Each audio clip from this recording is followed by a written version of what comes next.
Assalamualaikum. Padayaw mayong adlaw kaninyong tanan. Magandang araw sa inyong lahat.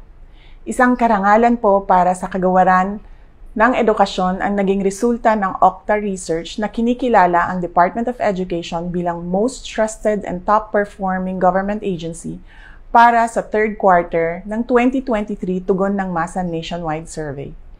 Taos-puso po akong nagpapasalamat sa mamamayang Pilipino para sa patuloy na tiwala at suportang ibinibigay ninyo sa DepEd. Dapat po nating tandaan na hindi ito makakamit ng nag-iisang namumuno o nag-iilang tao lamang sa kagawaran.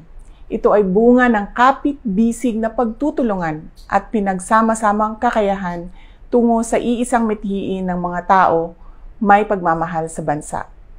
Ang pagkilala na ito ay ang pagkilala sa dedikasyon at puso sa serbisyong publiko ng ating mga guro, kawani, parent support groups, private partners at stakeholders na nagkakaisang tuparin at buuin ang pangarap ng bawat batang Pilipino.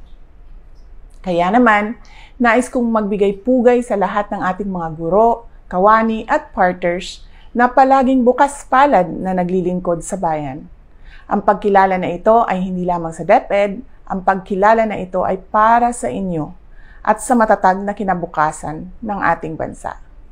Sa gitna ng anumang hamon na hinaharap natin, pati na rin sa mga darating pa, patuloy tayong lalaban para sa edukasyon at seguridad ng bawat isa, ng bawat bata. Dahil ito ang naging angkla ng tuloy-tuloy na kaunlaran sa ating pinakamamahal na Pilipinas. Mga kababayan, patuloy po tayo maging matatag sa pagtaguyod ng isang bansang makabata at mga batang makabansa. Ang lahat ng ginagawa natin ay para sa Diyos, sa bayan at sa bawat pamilyang Pilipino. Syukran.